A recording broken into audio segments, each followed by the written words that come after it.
En fait, ce projet est né il y a 2 ans avec un projet de l'équipe qui était de faire l'école en couleur, puisque l'école est magnifique, mais les murs sont fort gris à l'intérieur. C'était une volonté de l'architecte, donc on a lutté et on a, avec les moyens du bord, commencé l'école en couleur. Et puis est arrivée une maman artiste qui a trouvé le projet super et qui nous a proposé de réaliser d'abord, dans un premier temps, une fresque de 60 mètres carrés avec les enfants de première, deuxième, troisième.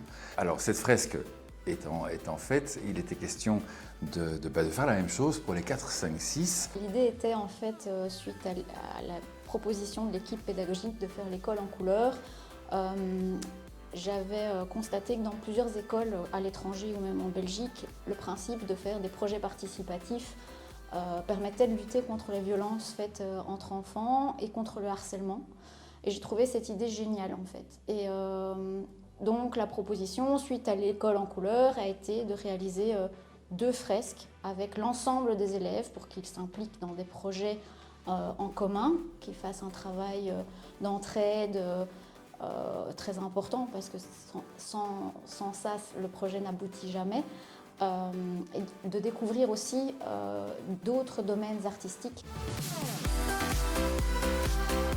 Un projet pour une fresque comme ça réalisée en street art, on n'est pas loin des 10 000 €. Et encore, on a travaillé avec l'ASBL Propaganza qui a l'habitude de travailler entre autres dans des écoles pour lesquelles ils font des tarifs, j'ai envie de dire, plus qu'avantageux. Propaganza propose des initiations au graffiti et aussi la réalisation de projets, de commandes pour les privés, pour les professionnels. Et alors on réalise aussi plusieurs expos par an dans notre centre d'art urbain. Il y a tout un projet en amont qui a été fait avec les élèves pour récolter leurs idées sur base de leurs dessins. Et ensuite, avec les élèves, ils ont construit vraiment toute la composition et tous les éléments en essayant de raconter, de faire passer un message. Et ensuite, on les mettait au travail sur des éléments soit à leur demande et sinon sur des éléments que nous, on leur disait de faire et on les guide tout au long du processus. Et alors, on a fait plus ou moins la moitié du temps au pinceau et au rouleau et la moitié du temps à la bombe de peinture. Le thème de la fresque de la protection de l'environnement marin, on a décidé, puisque c'était un escalier, de partir des abysses jusqu'à la surface. On démarre en bas avec la problématique qui est les menaces qui pèsent sur la planète au niveau environnemental, sans que ce soit quelque chose de dramatique. Et puis après, on part des abysses et on remonte ici avec un maximum d'espèces protégées ou en voie d'extinction. Et on arrive à la surface où on voit que nous aussi, on a notre rôle à jouer, évidemment, en tant que citoyens.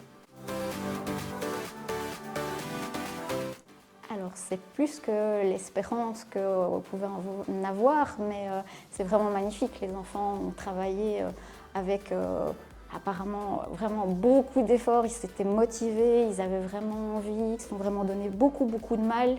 Ils peuvent vraiment être très fiers d'eux parce que le résultat est vraiment exceptionnel. Donc avoir maintenant toute cette réalisation qui est faite, tous les objectifs artistiques sont accomplis évidemment, mais aussi tous les objectifs pédagogiques qu'on s'était mis. C'est-à-dire qu'on voulait une œuvre commune à tous les enfants, que chacun participe et construise le succès que c'est devenu. Je pense que c'est important de ne pas hésiter à proposer, quelle que soit l'idée, qu'elle soit petite, grande. Après, ça marche ou ça ne marche pas, mais ça vaut la peine de tenter sa chance.